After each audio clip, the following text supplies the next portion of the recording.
Okay, hey everyone.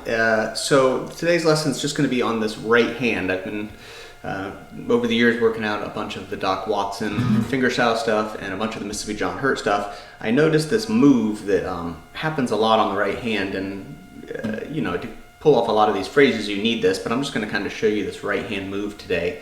It's almost a lick on your right hand, but you hear it a lot with Doc and Mississippi John Hurt. So it's probably a good lesson just to make sure you got this move in your hand. All right, back to the close-up. So I was sort of overdoing it in that first video, or in the first part of the video, just playing that sort of right hand over and over. So it's not with any specific chord, it's kind of all the time, like it's just sort of a thing you need to have. So this is it. It's going to be nice and short and something for you to work on. So we have our alternating bass going here, which if you don't have that already, this is going to be a little hard, but hopefully you do, and I'm going to break it down either way. So the move is this. And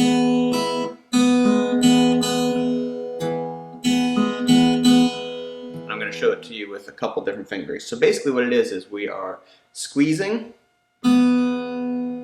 I'm going to start with squeezing with my middle finger and my first finger. Then I play the first finger. Then we squeeze again with the alternate bass, right? So 6th string, first finger, and then the 4th string, and the 2nd string again. So squeeze middle, first finger, then squeeze again, middle, and then we play the middle one last time. So that's squeeze one, squeeze middle, squeeze one, squeeze middle.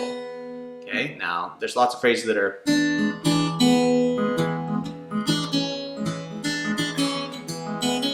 right, lots of phrases come out of that. So there's the first one.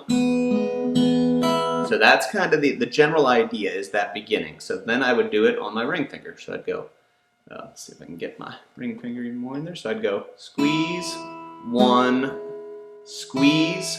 So that's squeezing the 2 E's. Using my ring finger on the high E is what I do. Squeeze, first finger on the G string, then squeeze the D string, 4th string, and the 1st string again.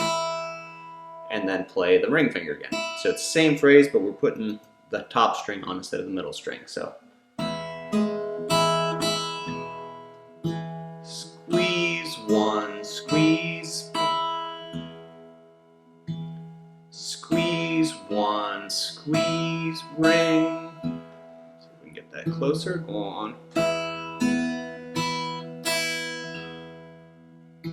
Squeeze one, squeeze, squeeze.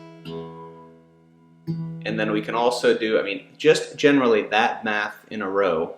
Squeeze one, that's very common. Squeeze one. You could do it other ways, but this is what you hear all the time, just in the just general hanging out. And I'm on an E chord here, just for the heck of it. So squeeze one, or squeeze one, squeeze, squeeze. That's all in the top string. This is all in the B string. Squeeze one, squeeze, squeeze. Or do the last one as a different note. Squeeze one, squeeze, ring. Right, so then I'm starting out on the B string, squeeze with the low E in the B, 1, squeeze with the D in the B, and then the last one is the high E. So, and I would just be kind of getting my hands used to doing this. One we just did. I'll do it backwards, starting on the E, but then I'll bring this B string in as the last one.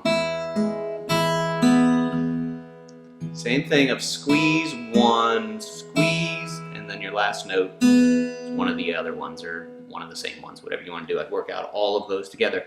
And I was doing it just over, blues chords at the beginning, just.